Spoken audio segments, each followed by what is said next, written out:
G T എഡ്യൂക്കേഷൻ്റെ മറ്റൊരു വീഡിയോയിലേക്ക് സ്വാഗതം. ഇന്ന് നമ്മൾ SLC എക്സാമിനേഷൻ്റെ ഫിസിക്സ് ക്വസ്റ്റ്യൻസ് ആണ് നമ്മൾ പറയുന്നത്. ഓക്കെ, ഇത് 2023 SLC എക്സാമിനേഷന് ചോദിച്ചിട്ടുള്ള ക്വസ്റ്റ്യൻസ് ആണ്. അഞ്ചാമത്തെ ചാപ്റ്ററായുള്ള റിഫ്രാക്ഷൻ ഓഫ് ലൈറ്റിലെ 2023 ചോദിച്ച ക്വസ്റ്റ്യൻസ് ആണ് നമ്മൾ പറയുന്നത്. അപ്പോൾ ഫസ്റ്റ് ചോദ്യത്തിലേക്ക് നമുക്ക് പോകാം. അപ്പോൾ അതിന് മുമ്പ് ആദ്യമായിട്ടാണ് വീഡിയോ കാണുന്നവരുടെയും ചാനൽ കാണാൻ തീർച്ചയായും സബ്സ്ക്രൈബ് ചെയ്യുക, കമൻറ്റ് ചെയ്യുക, അതുപോലെ മറ്റുള്ളവർക്ക് ഷെയർ ചെയ്യുക. ഇത് എല്ലാവർക്കും ഉപകാരപ്പെടുന്നതാണ്. Okay, which phenomenon of light is made use in optical fibres that are used for communication. അപ്പോൾ കമ്മ്യൂണിക്കേഷന് വേണ്ടിയിട്ട് നമ്മൾ ലൈറ്റിൻ്റെ ഏത് പ്രതിഭാസമാണ് ഉപയോഗിക്കുന്നത് എന്നാണ് ചോദ്യം. ചോദ്യത്തിൻ്റെ answer total reflection. Sure question ആണ്, മിക്ക ക്വസ്റ്റ്യൻ പേപ്പറിൽ ചോദിച്ചിട്ടുള്ളതാണ്.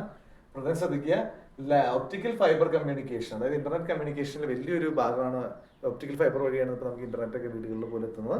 അപ്പോൾ അവിടെ ഏത് ഫിനോമിനാണ് ലൈറ്റിന്റെ ഏത് ഫിനോമിനാണ് ഉപയോഗിക്കുന്ന ആൻസർ ടോട്ടൽ ഇന്റേണൽ റിഫ്ലക്ഷൻ. അപ്പോൾ അതുമായിട്ട് ബന്ധപ്പെട്ട് എന്താണ് ടോട്ടൽ ഇന്റേണൽ റിഫ്ലക്ഷൻ, എന്താണ് ക്രിട്ടിക്കൽ ആംഗിള്, ക്രിട്ടിക്കൽ ആംഗിള് കൂടിയാലും കുറഞ്ഞാലുള്ള എന്താണ്, ഇതൊക്കെ നമ്മൾ പഠിച്ചിരിക്കണം. അവിടുന്ന് ചോദ്യങ്ങൾ എന്തായാലും വരും. നിങ്ങൾക്ക് ഡൗട്ട് ഉണ്ടെങ്കിൽ കമന്റ് ചെയ്യാൻ അതിന്റെ വീഡിയോ നമുക്ക് ഇടാവുന്നതാണ്.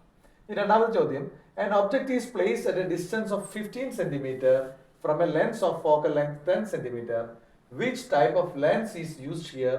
എന്നുള്ളതാണ് ആദ്യത്തെ ചോദ്യം. ഇപ്പോൾ object is placed at A distance of 15 cm. ഒരു ഒബ്ജക്റ്റ് ഒരു ലെൻസിന് 15 cm അകലത്ത് വെക്കുകയാണ്. ആ ലെൻസിന്റെ ഫോക്കൽ ലെങ്ത് എന്ന് പറയുന്നത് എത്രയാണ്? 10 cm ആണ്. നോട്ട് ചെയ്തേക്കുക, ഫോക്കൽ ലെങ്ത് 10 cm ഇതാണ് ചോദ്യം.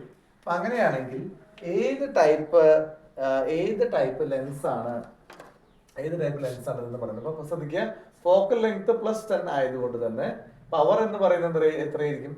പവർ എന്ന് പറയുന്നത് reciprocal of the focal length ആണ്, ദാറ്റ് ഈസ് 1/10. പവറിന്റെ യൂണിറ്റ് ഡയോപ്റ്റർ ആണ്. ഇതും സാധാരണ ചോദിക്കാൻ സാധ്യതയുള്ള ഒരു ക്വസ്റ്റൻ ആണ്.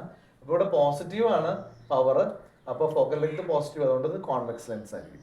ഈ പവർ നെഗറ്റീവ് ആണ്, ഫോക്കൽ ലെങ്ത് നെഗറ്റീവ് ആണെങ്കിൽ തീർച്ചയായിട്ടും ഉത്തരം എന്തായിരിക്കും? കോൺകേവ് ആയിരിക്കും. പ്രത്യേകം ശ്രദ്ധിക്കുക, പവർ നെഗറ്റീവ് ആണെങ്കിൽ കോൺകേവ് ലെൻസും പവർ പോസിറ്റീവ് ആണെങ്കിൽ കോൺവെക്സ് ലെൻസും ആയിരിക്കും. ഓക്കെ, അടുത്ത ചോദ്യത്തിലേക്ക് പോവാം.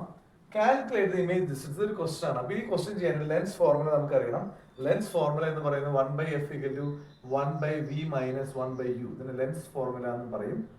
മിററിൽ ഇത് നേരെ തിരിച്ചാണ്. മിററിൽ 1/f = 1/v + 1/u ആണ്. ഓർത്തിരിക്കണം, അങ്ങോട്ട് ഇങ്ങോട്ട് മാറിപ്പോയത് ലെൻസ് ആവുമ്പോൾ ഇതാണ്.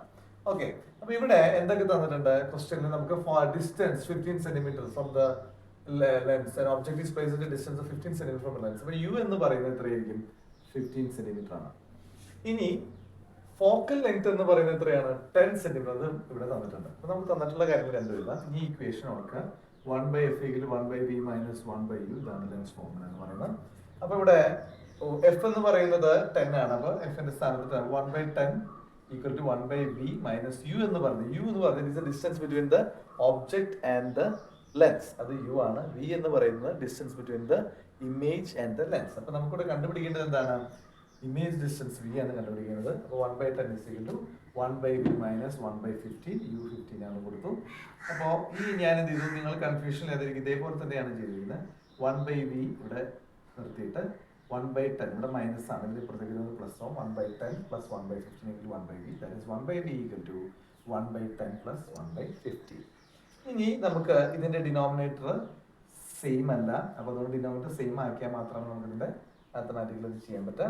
അപ്പോൾ നമ്മൾ സ്റ്റേറ്റിൽ പഠിച്ചിരിക്കുന്ന മെത്തേഡ് അനുസരിച്ച് നമുക്ക് ഈസി ആയിട്ട് ചെയ്യാം. 2-3 LCM കണ്ട് ചെയ്യാം, എങ്ങനെ വേണമെങ്കിലും ചെയ്യാം. ഇവിടെ സ്റ്റേറ്റ് ഫോളോ ചെയ്യുന്ന മെത്തേഡാണ് ഞാൻ പറയുന്നത്. ഇപ്പോൾ ഡിനോമിനേറ്റർ എന്ന് പറയുന്നത് 10 × 15 ആണ്. അപ്പോൾ ഡിനോമിനേറ്റർ 10 × 15 ആയി. അപ്പോൾ ഇവിടെ നമുക്ക് 10 മാത്രമേ ഉള്ളൂ. ഡിനോമിനേറ്റർ കോമൺ ആക്കാനായിട്ട് നമ്മൾ 15 കൊണ്ട് മൾട്ടിപ്ലൈ ചെയ്തുകൊണ്ട് ന്യൂമറേറ്ററിനെ 15 കൊണ്ട് മൾട്ടിപ്ലൈ ചെയ്യുന്നത് 15 × 1. അതേ റൂൾ തന്നെ ഇവിടെ അപ്ലൈ ചെയ്യുന്നു. ഡിനോമിനേറ്റർ 15 ആണ്. ഇവിടെ ഡിനോമിനേറ്റർ 150 ആക്കാൻ നമ്മൾ 10 കൊണ്ടാണ് ഇൻഡ്യൂസ് ചെയ്യുന്നത്. ഇവിടെ ന്യൂമറേറ്റർ 1 നമ്മൾ 10 കൊണ്ട് ഇൻഡ്യൂസ് ചെയ്യുന്നു. 15 × 1 + 10 × 1 / 10 × 15. That is 15 × 1 15, 10 × 1 10/150. അപ്പോൾ നമുക്ക് എന്ത് കിട്ടും? 25/15 + 10 25, 25/150 എന്ന് കിട്ടും. That is 1/6. ഇനി നമുക്കൊരു കാര്യം ചെയ്യണം.